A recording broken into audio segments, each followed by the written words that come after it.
Hi hello नमस्कार, मी ऋषाली. तर तुमचं पुन्हा एकदा माझ्या मराठी यूट्यूब चॅनलमध्ये अगदी मनापासून स्वागत आहे. आजचा दिवस तुम्हाला अगदी आनंदाचा, आरोग्याचा जावो ही स्वामीचरणी प्रार्थना. तर तुम्ही कालचा व्हिडिओ बघितलाच असेल. तर आपण तुळजापूरचं दर्शन घेऊन आता पुढच्या देवदर्शनासाठी निघणार आहोत. तर आपण अक्कलकोटला देवदर्शनासाठी जाणार आहोत. तर इथे अक्कलकोटलाच आम्ही देवदर्शनासाठी आलेलो होतो. तर स्वामी समर्थांच्या केंद्रामध्ये इथे एंट्री केलेली होती दर्शनासाठी. तर भाविकांची गर्दीच खूप होती, खूप अशी गर्दी होती. तर चालायलासुद्धा जागा नव्हती, इतकी गर्दी होती. दर्शनासाठी ही रस्त्यापासून लाईन होती. तर आम्ही पुढे पुढे आल्यानंतर मग आम्हाला लगेच आतमध्ये एंट्री भेटली. मग त्यामुळे आम्ही पटकन मग आतमध्ये आलो.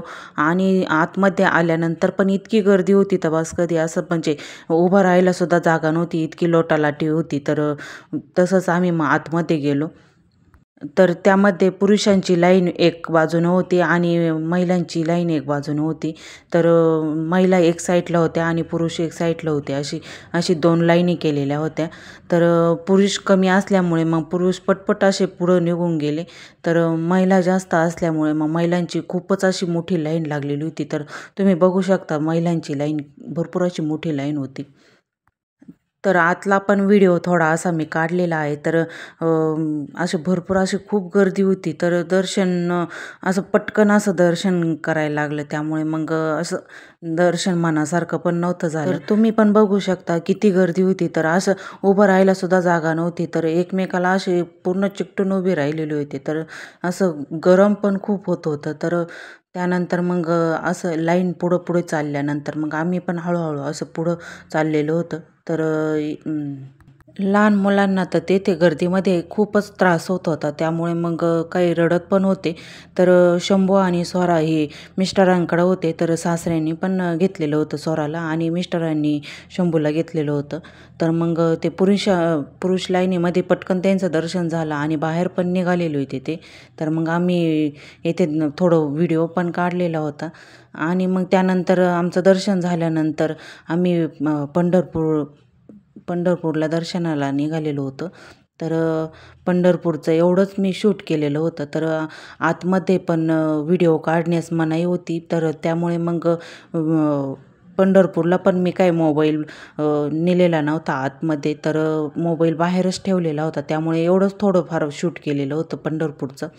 तर पंढरपूरला गर्दी कमी असल्यामुळे म्हणजे लाईन भरपूर मोठी होती. पण मग आम्ही मुखदर्शन घेतल्यानंतर मग लगेच पुढच्या पण दर्शनाला जायचं होतं आम्हाला. त्यामुळे मग आम्ही लाईनीत न उभं राहता तर मुखदर्शन घेतलं आणि तसंच आम्ही पण रिटर्न झालेलो होतो.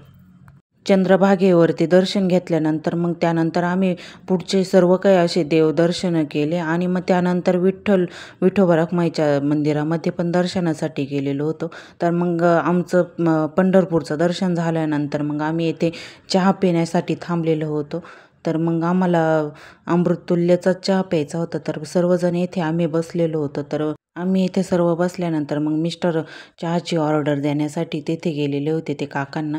तर मग चहा आल्यानंतर चहा खूप छान चहा होता. तर अमृततुल्यचा चहा खूपच छान असतो. तर मग त्यानंतर आम्ही प्रवास केल्यानंतर इथे आम्ही एका हॉटेलला जेवण्यासाठी थांबलेलो होतो. तर येथे पिक्चर पण चाललेला होता. तर आम्ही येथेच बाहेर असं छान असं गार्डनमध्ये जेवण केलेलं होतं. तर सर्व काही असं थोडा अंधार होतं, त्यामुळे एवढं काही चांगलं शूट नाही झालेलं व्हिडिओ.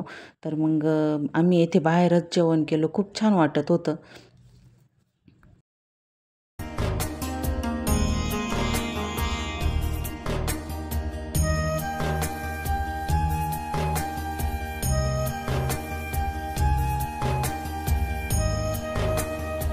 मग आमचं इथे सर्वांचं जेवण झाल्यानंतर मग सर्व आम्ही बाहेर निघालेलो होतो. तर इथलं परिसरच खूप छान होता. तर मला इथला परिसरच खूप आवडलेला होता. तर मग शंभू पण जेवण झाल्यानंतर चाललेला होता. तर आम्ही पाण्याचा जारच भरून घेत होतो. तर आम्ही बिसलरीचं पाणी वगैरे काही घेत नव्हतं. तर एका ठिकाणी पाण्याचा जार भरून घ्यायचा, फिल्टरचं पाणी भरून घ्यायचं आतमध्ये आणि मग त्यानंतर मग तो दिवसभर वापरायचा. भाचे आणि पुतणी ते इथे झोका खेळत होते. तर मग आम्ही सर्व निघाल्यानंतर ते पण इथून निघालेले होते. तर ते बोलत होते की हे सुपारीचं झाड आहे. तर म्हटलं सुपारीचं झाड नाही ते, तर वेगळंच काहीतरी प्रकार आहे, तो मला पण माहीत नव्हता. तर मग म्हटलं नाही, सुपारीचं झाड नाही असं. जर तुम्हाला पण माहीत असेल तर नक्की कमेंट करून सांगा हे कसलं झाड आहे. तर येथे गार्डन पण खूप छान गार्डन होतं. तर सर्व काही हिरवंगारच होतं. तर मग सर्व बाहेर निघाल्यानंतर मग येथे फुलांकडं पण माझं लक्ष गेलं. तर मग येथे फुलं पण छान उमललेले होते. फुलांचा वास पण खूप छान वास येत होता. तर फुलं पण भरपूर असे उमललेले होते. तर मग मी इथे थोडंसं व्हिडिओ पण शूट केलेला होता. तर मग त्यानंतर आमचं जेवण झाल्यानंतर आम्ही मग पुढच्या देवस्थानासाठी मग त्याच ठिकाणी जाऊन मुक्काम केलेला होता. तर चला, पुढचा व्हिडिओ बघण्यासाठी व्हिडिओला लाईक करा, कमेंट्स करा, सबस्क्राईब करा. चला, नवनवीन व्हिडिओसोबत भेटूया आपण. तर चला, पुढचं देवस्थान कोणतं आहे तर पुढच्या व्हिडिओमध्ये तुम्हाला नक्की दाखवेल.